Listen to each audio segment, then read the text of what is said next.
こんにちは。仕事に役立つ文房具の店、天の仕事道具店の店長天です。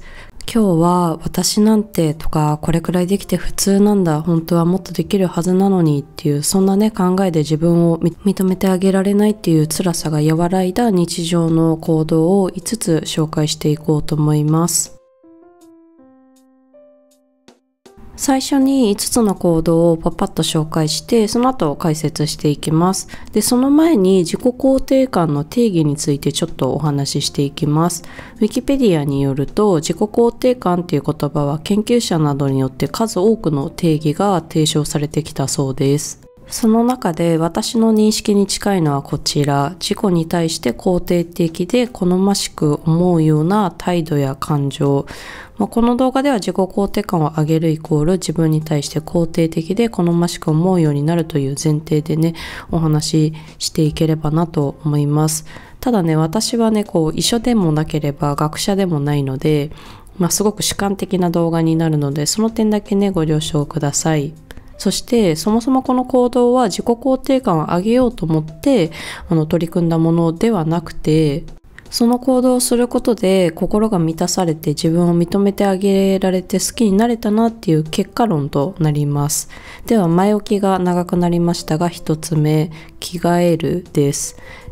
そんな当たり前からっていうレベルなんですけど、本当に何もやる気が起きなくて夕方になって焦ってね自己嫌悪する日、そんな日でもね着替えるだけで少し自分を許せるんですよね。2つ目はクリエイティブチャレンジ。これはね私が勝手に名付けたチャレンジ作ったものなんですけど、1ヶ月の間で何か1個作るというねチャレンジです。何を作ったかっていうのはね動画の後半で紹介していきます。3つ目は日記。これは1年半前くらいからね続けているんですが、書いてる時読み返す時などねじわじわと自己肯定感に効きます。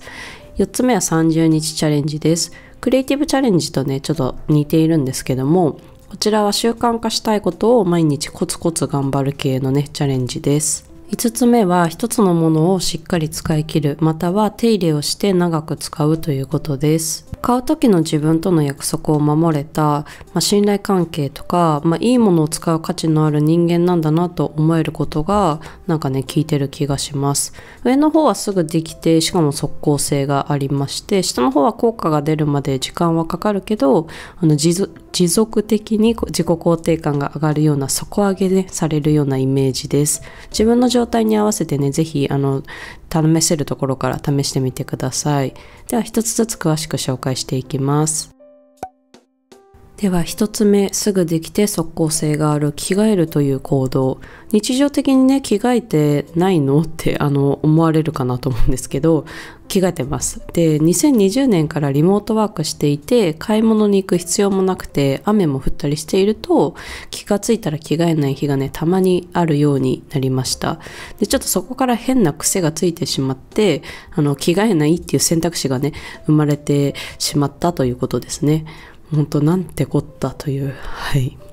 今でもね仕事のやる気が出ない時とか休日で昼過ぎまで寝てしまった時は自己嫌悪や自己否定がね強くなるんですけど、着替えるだけでも普通の日がね遅れたなと頭が錯覚して嫌悪感が減ったりとか、着替えた瞬間にやる気が少しずつ出てきて行動的になれたりと、とにかく気持ちが大きくマイナスだったところから一旦ゼロに戻すことができるので、ダメな日はねとにかくパジャマを脱ぐところから始めます。ただね着替えたらやる気がぼちぼち出ちゃうっていうのがもう経験上ね分かっているので、それがプレッシャーっていうか、やる気出したくないって思ってて着替えたくなくなるっていうね今ジレンマを抱えています。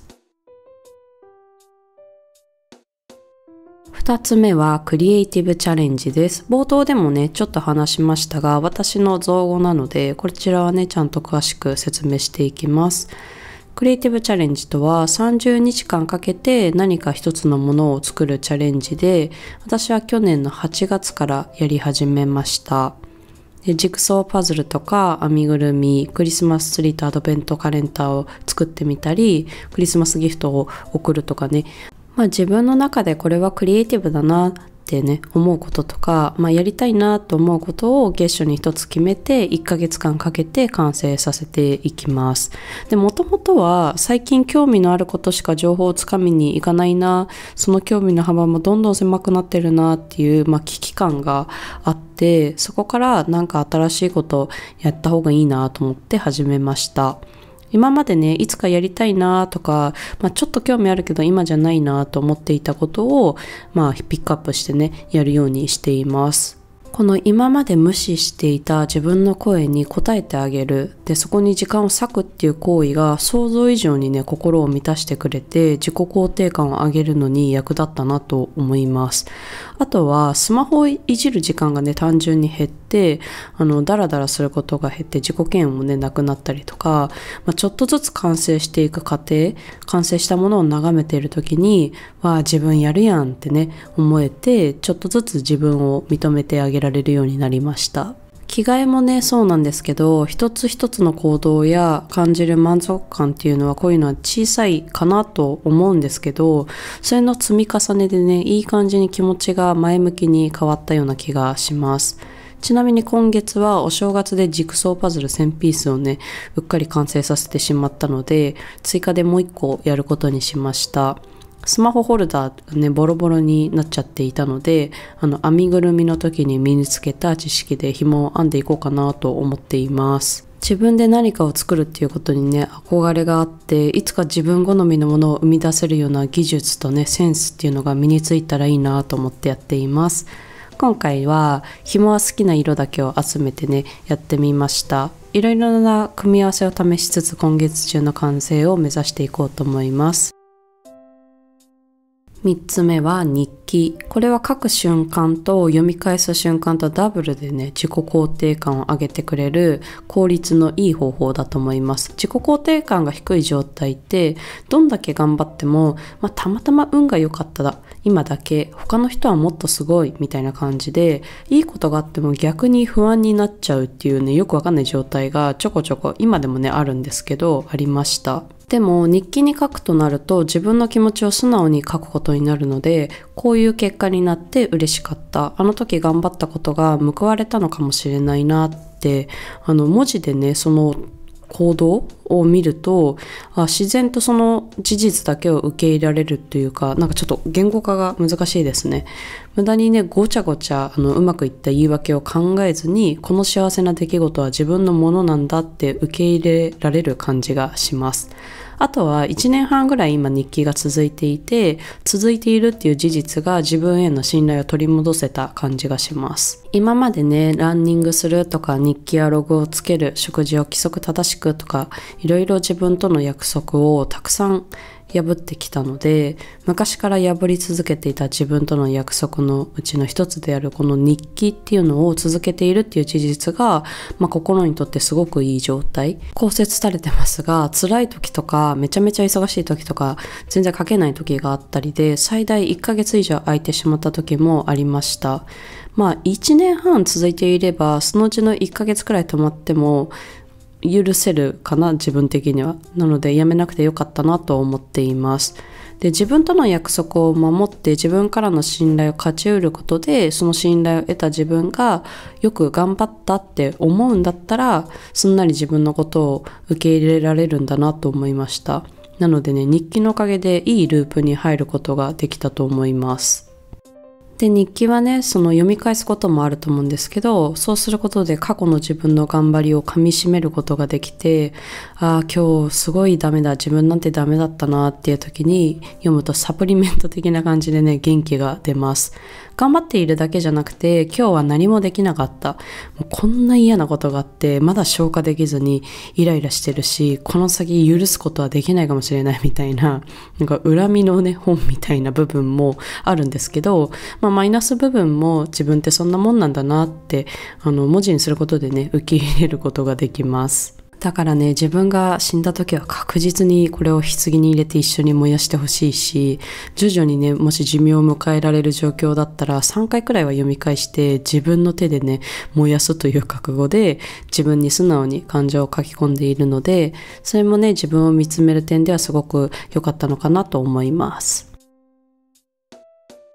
4つ目は30日チャレンジです。これは例えば毎日8000歩とか腹筋30回とか習慣化したいことを決めて毎日コツコツ頑張っていくっていうチャレンジ。1日1日やることは小さいし成果は見えないかもしれないんですけど、30日やることで大きな成果が得られます。2つ目で紹介したクリエイティブチャレンジ、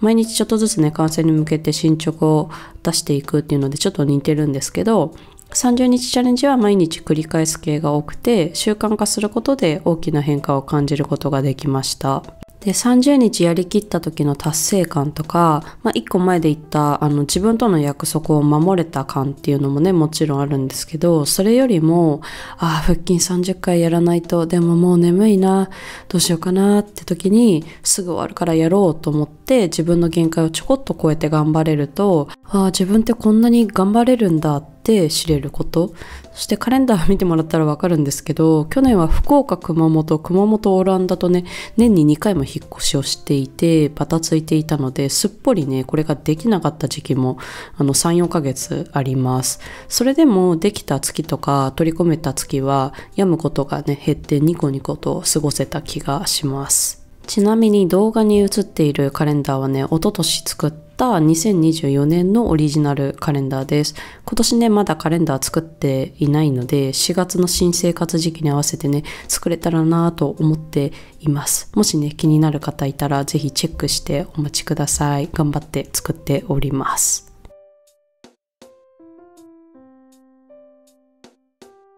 最後5つ目は最後まで使い切るまたは手入れして長く使うです。自己肯定感が低い時ってありのままの自分を受け入れられないっていうよりは、なんて自分は価値がないんだろうとか、私の価値って何なんだろうみたいなよくわかんないね思考回路になっているんですよね、私の場合は。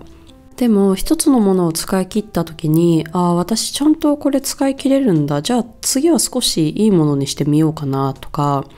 いいものを使っていいくらいには価値のある人間なんだってなんかね思えるんですよね。文字面だけ見るとなんかすごく病んでる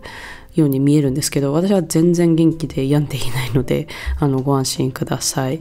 この動画をねここまで見てくださってる方は多分共感ポイントが多いのかなというか、私と感性が似てる方なのかなと思うので、言いたいことはちょっと伝わってるかなと信じております。で、使い捨てではないものっていうのは手入れして長く使うと同じように自分って価値がある人間なんだなっていうふうに思いました。動画のトラベラーズノートはまだ使いこなせてなくて、むしろ自己肯定感を下げているポイントにねなっちゃっているんですけども、レザーとか万年筆とかのアイテムを、最近使うようになって、私はね結構自己肯定感が上がっていったなと感じています。手入れをするということは、手入れ方法を学ぶことになって、そうやってね自分の生活から少し拡張した知識を得れる状態になると、この自分のできることが確実に広がってる、成長してるなっていう感じがして、それもねいい影響だったんじゃないかなと思います。はい。ということで、私の自己肯定感が上がったなぁと感じた日常の行動をね紹介しました。